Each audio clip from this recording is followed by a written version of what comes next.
So this is question 3 of the Natural Sciences Admissions Assessment specimen paper. And in this question we have a tube with sides of unit length, which means each side has length 1.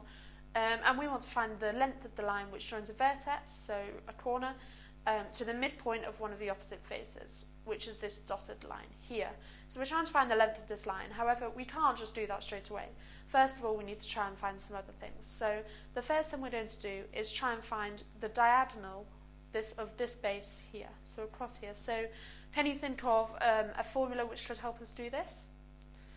So what we want to do is consider this pink triangle here, and the important thing to notice is that there is a right angle here, which is going to be hugely helpful because it means we can use Pythagoras' theorem, which is that the squares of each of the two sort of shorter sides of the triangle, so the 1 and the 1, is equal to the square of the hypotenuse, which is the length we're trying to find. So see if you can use Pythagoras' theorem to work out the length of this diagonal here. Okay, so what you should have done is squared this side, added them together, so that's 1 squared plus 1 squared, which is 2.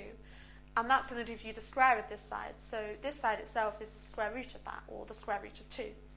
So now we have that this whole side is the square root of 2. So we consider another triangle, which is this one here. So this might be a bit hard to imagine to start with, but think of it as we're almost cutting a wedge out of the cube. We're coming diagonal here and along the base here and cutting out a slice like this. And you should be able to see that this is also a right angle triangle because we have something along the base which is horizontal and something completely vertical. So these two sides will form a right angled triangle. And we know that the base of this is going to be half the base of the whole thing, which is root 2.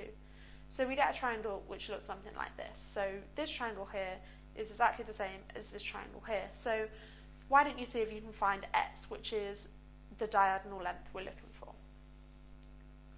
So we can use Pythagoras again. So we have a squared, which is 1 squared, b squared, which is root 2 over 2 all squared, and this is equal to our unknown x all squared.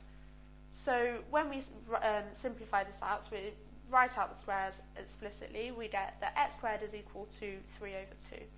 And so x is equal to the square root of 3 over 2, and our answer is A.